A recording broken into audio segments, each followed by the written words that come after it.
Uncle Mike, can you tell me a story? Yes, Mango, I can. But first, let's introduce ourselves.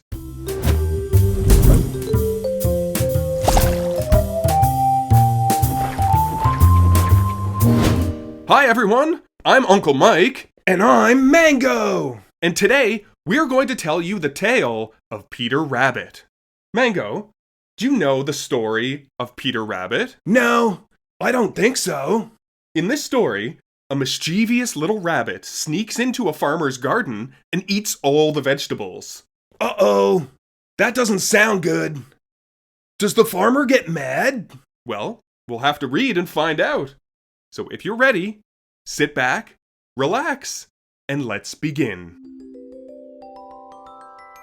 Once upon a time, there were 4 little rabbits, and their names were Flopsy, Mopsy, Cottontail, and Peter.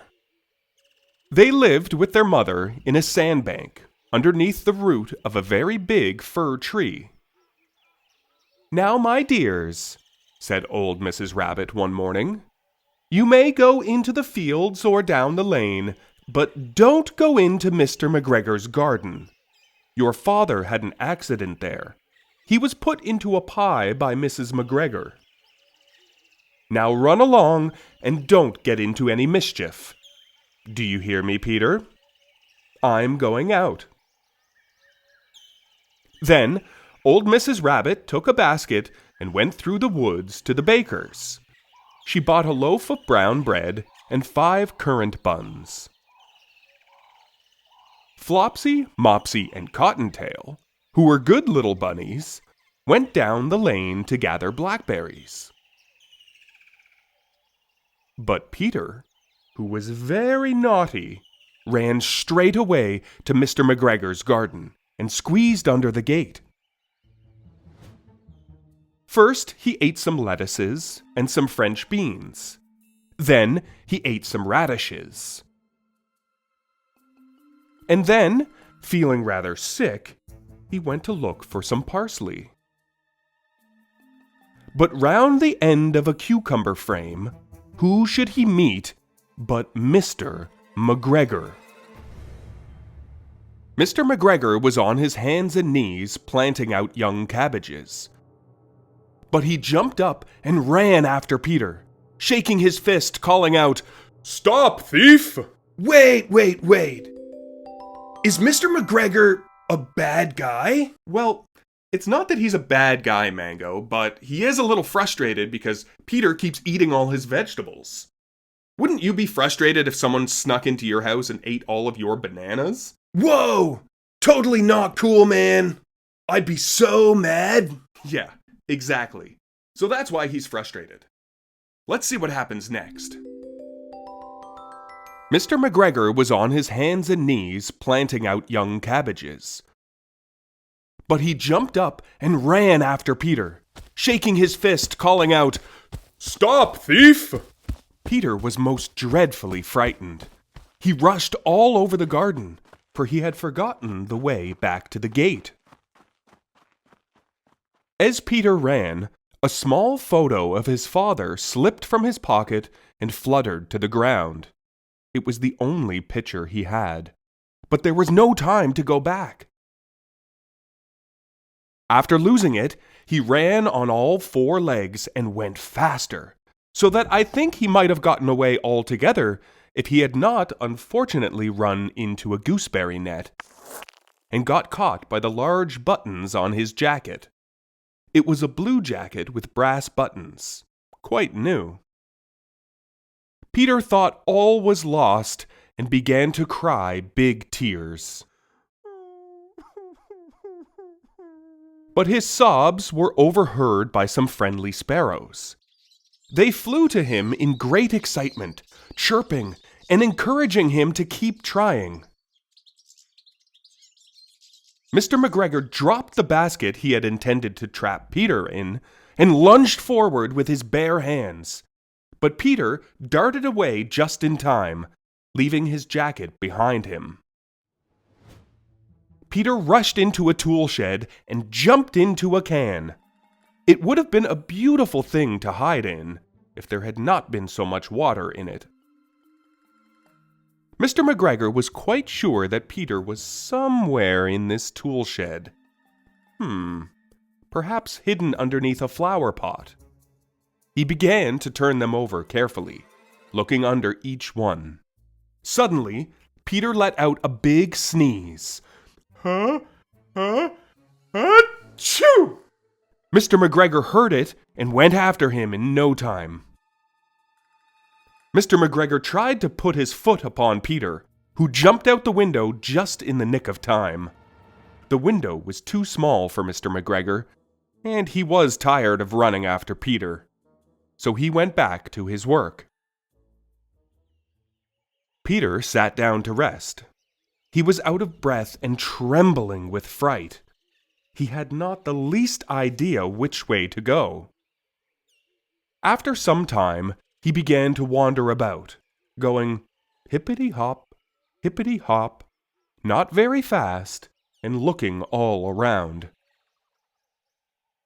He found a door in a wall, but it was locked. He saw an old mouse carrying peas to her family in the woods. Peter asked for directions, but she had such a large pea in her mouth that she could not answer. She only shook her head at him. Peter began to cry. Eventually, he came to a pond where Mr. McGregor filled his watering cans. A white cat was staring at some goldfish. She sat very, very still. Peter thought it best to go away without speaking to her. He had heard about cats from his cousin, little Benjamin Bunny. He went back towards the garden, but suddenly, quite close to him, he heard the sound of Mr. McGregor working. Peter quickly darted underneath the bushes. But nothing happened. So he came out and climbed onto an old tree stump to get a better view of the garden. From his perch, the first thing he saw was Mr. McGregor hard at work, his back turned toward Peter. Beyond him, at the far end of the garden, Peter could just make out a fence. He hoped it would lead him to safety. Peter climbed down quietly from the tree stump, and without a moment's pause, began running as fast as he could through the garden toward the distant fence. Mr. McGregor caught sight of him, but Peter didn't look back. His heart pounded as he ran and ran and ran faster and faster, finally reaching a collapsed section of the fence. Using what little energy he had left, Peter jumped as high as he could over the fence and into the safety of the sunset.